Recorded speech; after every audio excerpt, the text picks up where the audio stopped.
आज अतिशय सिंपल अशी रेसिपी घेऊन आली आहे। सिंपल तर आहे परंतु पौष्टिकसुद्धा तेवढीच आहे आणि हेल्दीसुद्धा आहे।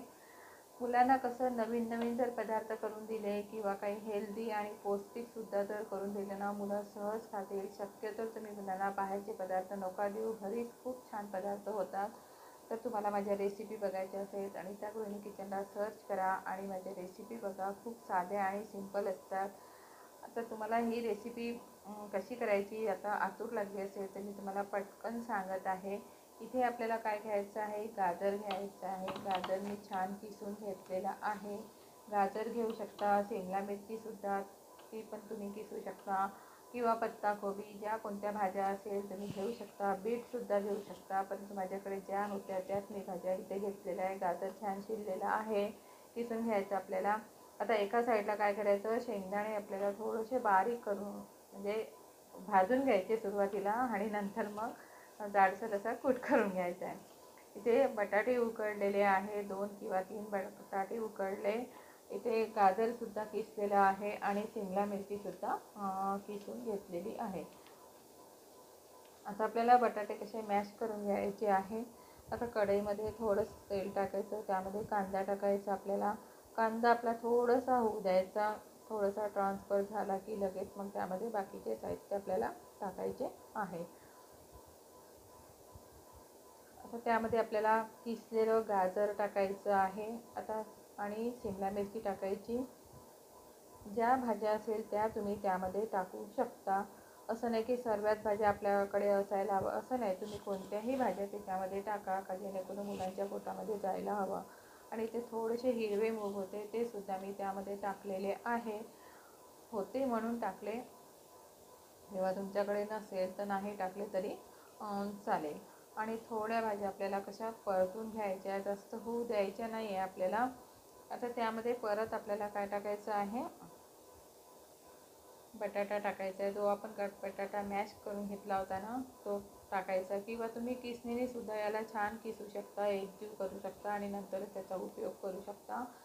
आणि सगळं आपल्याला एकजीव करून घ्यायचं आहे। नंतर त्यामध्ये मसाले टाकायचे, धने पावडर टाकायचं, तिखट टाकायचं, आमचूर पावडर असेल तर ते सुद्धा त्यामध्ये तुम्ही टाकू शकता। थोडीशी हळद टाकायची, जे नेहमीचे आपले मसाले असतात ना ते मसाले आपल्याला त्यामध्ये टाकायचे आहे। आणि चाट मसाला टाकायचा आणि इथे थोडेसे शेंगदाणे टाकायचे, जे क्रश करून केले होते ना आपण ते शेंगदाणे टाकायचे, चाट मसाला टाकायचा आणि मीठ टाकायचं। असं अतिशय सिंपल पद्धतीचा आज असा मसाला तयार करून घेतलेला आपण बटाट्याचा। आणि आता याला काय करायचं, थंड करायला ठेवायचं। थंड झाल्यावरच आपण यूज करायचं। थोडंसं अद्रक किसून घेतलेलं आहे, वरूनच किसलेलं आहे। आता आपल्याकडे बऱ्याच वेळेला पोळ्या असतात, सकाळच्या पोळ्या राहतात किंवा ताज्या पोळ्या तर तुम्ही करू शकता। तर खाली मी टमाटर सॉस लावलेला आहे, नंतर बटाट्याची भाजी आणि थोडंसं पनीर किसून टाकलेलं आहे एका साईडला। परत आपल्याला चिली सॉससुद्धा तुम्ही त्यावर लावू शकता। अशा पद्धतीने आपल्याला दुम्बड करून घ्यायची आहे। निर्लेपचा तवा आपल्याला चांगला गरम करून घ्यायचा आणि त्यावर आपण तुपाचा वापर करा किंवा तुम्ही बटरसुद्धा लावू शकता। आणि दोन्ही साईडने छान असं खरपूस आपल्याला भाजून घ्यायचं आहे। खरपूस भाजाल ना तरच ही पोळी अतिशय सुंदर लागते खायला।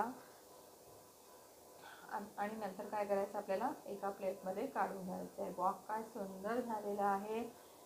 एक स्पेशल भाजी नाही केली तरी चालेल, असे जरी तुम्ही मुलांच्या टिफिनमध्ये सुद्धा देऊ शकता। मुलं सहज खाऊ शकतात, कारण मुलांच्या आवडीच्याच भाज्या असतात। ज्या भाज्या मुलं आवडत नाही त्या सुद्धा तुम्ही त्यामध्ये भाज्या टाकू शकता। हा फक्त मीच खाणार आहे, याला देणारच नाही। तुम्ही डायटिंग कर मी तर म्हणतो। नाही नाही, हा याला देतो, तू डाएटवर आहे, तू खाऊच नको। मी खाऊन घेतो ना डाएटवर। पण त्याच्या आतमध्ये हेल्दी टाकलेलं आहे मी, छान पौष्टिक आहे। पनीर आहे छान, ते गाजर आहे, टमाटर आहे आणि कणकीचं आहे, मैदा थोडी आहे की वापरला याच्यात। चांगलं वाटत